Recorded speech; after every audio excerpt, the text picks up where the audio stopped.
De volta agora com o programa Metrópole Rural, continuando o nosso guia sobre criação de ovinos.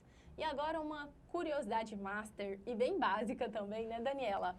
Qual a diferença de nomenclatura entre ovelha, carneiro, borrego e cordeiro? Vê-se muito confundir isso, né? A gente tem a mania até de falar vulgo carneira, né? Carneira não existe, tá, gente? Então, existe o carneiro. Então, para facilitar, esse que tá aqui no meu colo é um cordeirinho, né? Um cordeirinho que tem 10 dias. Esse é tem a cordeirinha também. Então, é o carneiro jovem ainda. Depois de cordeiro, como se fosse a fase da infância. Então, ele é uma criança, vamos dizer aí, né? Traduzindo. Depois da fase jovem dele, a próxima fase vai ser de borrego. Então, tem o borrego e tem a borrega. E tem a fase adulta, que é o carneiro e a ovelha. Então, para discernir a diferença aí, ovelha, né, é adulto, o carneiro é o macho do adulto, né, inteiro. E aí a fase da infância, que é esse filhotinho aqui, ó, é o cordeirinho, né, e depois vai ter o borrego, que é um pouco mais velho. Essa é a diferença.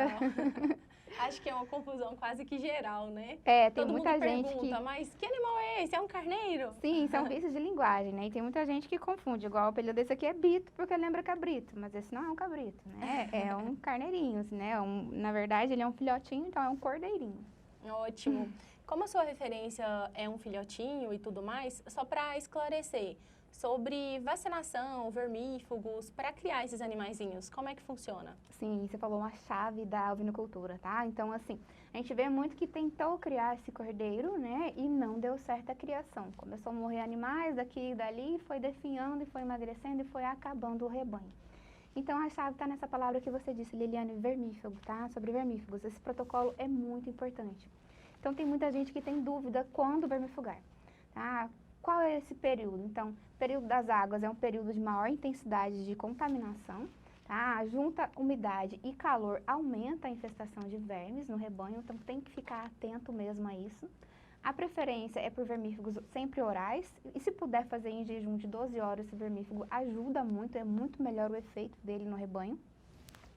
Uma coisa que não se faz usualmente, mas quem faz esse tipo de manejo, né, tem uma vantagem em relação aos outros, é pesar esses animais, para que a dosagem de vermífugo sempre seja eficaz, seja o suficiente para aquela quantidade de carcaça, né, ao peso do animal. E aí os protocolos geralmente são, então, antes de emprenhar, antes de cobrir a fêmea, você faz um vermífugo, antes dela parir, você faz outra vez, depois que pariu, faz de novo, e quando desmama, faz de novo. Então, são várias repetições que você tem que estar fazendo nas matrizes, no rebanho aí, e tomar cuidado com isso. Os filhotes um pouco mais, o intervalo um pouco mais curto ainda. E sobre o protocolo de vacinas, tem que estar vacinando, tem vacina específica para ovino, tá? Então, tem a vacina da raiva, que é uma vacina obrigatória, que tem que estar fazendo em todo o rebanho. Tem a vacina contra carbúnculo, tem a de linfadenite e ainda tem de clostridiose, tá? Então, são as principais vacinas que tem que estar fazendo nos ovinos são essas, seguindo os protocolos certinhos. Ótimo. Fico encantada vendo ele aí, ó. Quietinho, né? Demais. Dani, dificuldades e desafios da ovinocultura, de uma maneira geral, quais os principais desafios que você pode citar? Então, assim, o principal desafio, e na verdade precisa de uma união política para estar resolvendo esse tipo de problema, tá? Então, é sobre o abate. O abate de ovinos, ele é a parte mais complexa, porque muitas vezes a gente não tem frigorífico o suficiente ou próximo à propriedade de criação. Então, o criador tem um pouco de dificuldade nisso. Mas aumenta muito o custo, né?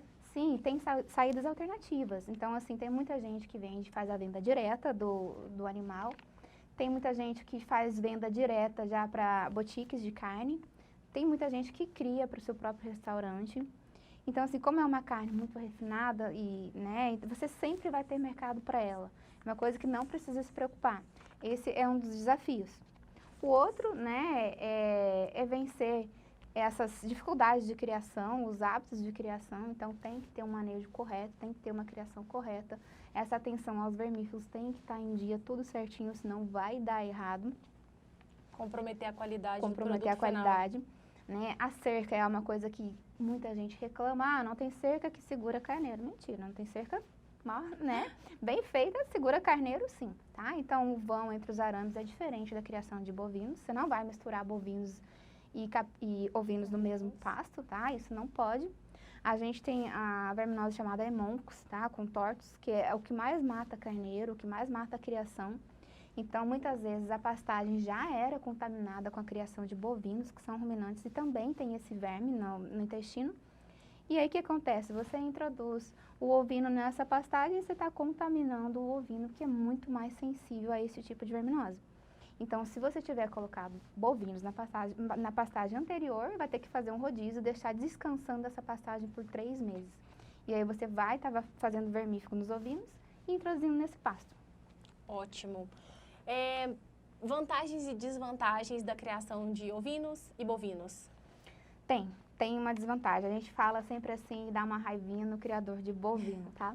Mas é uma verdade. Suponhamos, você tem uma vaca e eu tenho uma ovelha. A gente insemina as duas no mesmo dia. No dia que seu bezerro estiver desmamando, eu já estou comendo o churrasco do meu cordeiro. A possibilidade dele ter mais de um irmão e ainda tem um na barriga para nascer. Nossa! Depois desse cálculo, eu sinto muito, não dá para dizer mais nada, né? Acho que depois desse cálculo aí eu vou te perguntar isso aqui. Quantas gestações a cada ano dos cordeiros? Depende muito da raça, mas mais ou menos 3 gestações a cada 2 anos. A gente fala 1,5, então, a cada ano aí, né? Ela vai estar parindo. Quantos filhotes por ano? De 1,5, depende da raça, 1,4, 1,5, 1,6. Mas você pode ter um pouco mais de sorte. Você viu a ovelhinha do vídeo lá, pariu 6. Realmente. Tem gente que realmente tem sorte, então. Quantos dias dura a gestação? Mais ou menos 150 dias a gestação. E quantos dias para confirmar essa gestação? Você fala assim, para ter um diagnóstico? Isso, Geralmente ela entra no cio e dura 3 dias o cio. Ali é o período que se cobre com o macho ou faz a inseminação. Dificilmente ela não pega. Geralmente o retorno é após 21 dias. Ótimo, ótimo. Muito obrigada pelos esclarecimentos. Foi um Eu prazer. acho que é um tema muito relevante para os produtores que nos acompanham aí. É um tema um tanto quanto diferente, né? Quase Sim, nunca tá está fora na um pouco da mídia. cultura do goiano, né? Isso. Mas é como o mercado existe. Se você produziu, você vai vender sempre. E quanto mais tiver, melhor, porque o pessoal se une, cria cooperativas, cria unidades de frigorífico unidos juntos, que fica muito mais fácil para estar abatendo e vendendo, comercializando essa carne. Ótimo. Obrigada, Bito, pela sua participação. Bito dormiu. Você encantou todo mundo aqui no estúdio. Tudo bem, Bito. Obrigada a vocês pela presença. O programa Metrópole Rural fica por aqui. Muito obrigada. Até o próximo programa.